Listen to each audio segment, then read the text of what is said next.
કવિ નર્મદનો જન્મ 1833માં થયો હતો. કવિ નર્મદ સુરતની રાંદેર વિસ્તારની એક શાળામાં શિક્ષક તરીકે ફરજ બજાવતા હતા. ત્યારબાદ તેમનું મન ત્યાં ન લાગતા તેમણે સાહિત્ય ક્ષેત્રની અંદર પોતાનું યોગદાન આપવાનું વિચાર્યું હતું.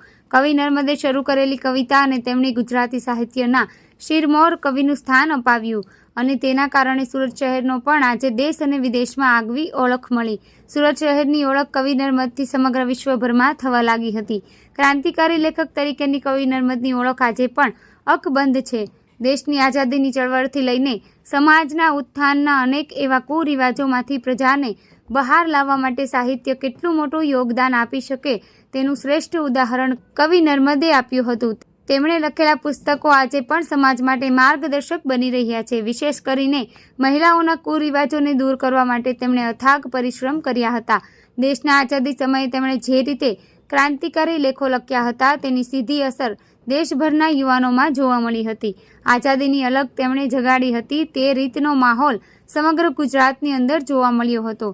તેમના લેખનના કાર્યને સમગ્ર ગુજરાતની અંદર આઝાદીનું નવું જોમ અને ઉત્સાહ જોવા મળ્યો હતો.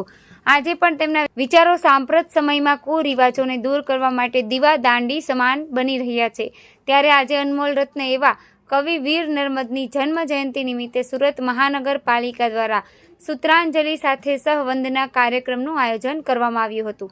કવિ શ્રી નર્મદના નિવાસસ્થાન સરસ્વતી મંદિર, આમલીરાન, ગોપીપુરા અને ગાંધીબાગ ચોક બજાર ખાતે કવિ શ્રી નર્મદની પ્રતિમાને સૂત્રાંજલિ અર્પણ કરવામાં આવી હતી.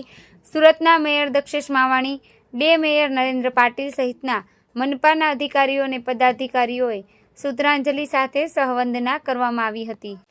24 ઓગસ્ટ એટલે વિશ્વ ગુજરાતી ભાષા દિવસ તરીકે ઉજવવામાં આવે છે.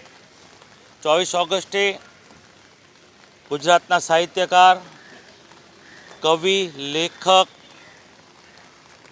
વીર કવિ નર્મદની જન્મજયંતિ પણ છે.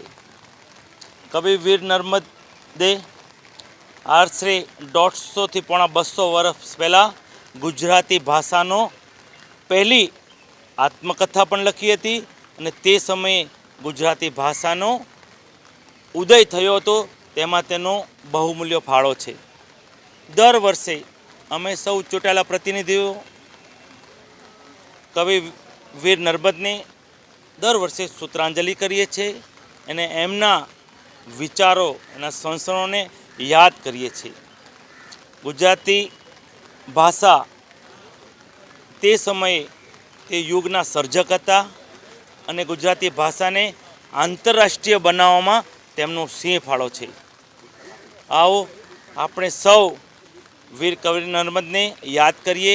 સુરત શહેરે ફૂલ નહીં તો ફૂલની પાંખડી રૂપે કવિ વીર નર્મદ મધ્યસ્થ પુસ્તકાલય અને કવિ વીર નર્મદ દક્ષિણ ગુજરાતનું નામ આપી તેમને સલામી આપી છે. અસ્તુ ભારત માતા કી જય.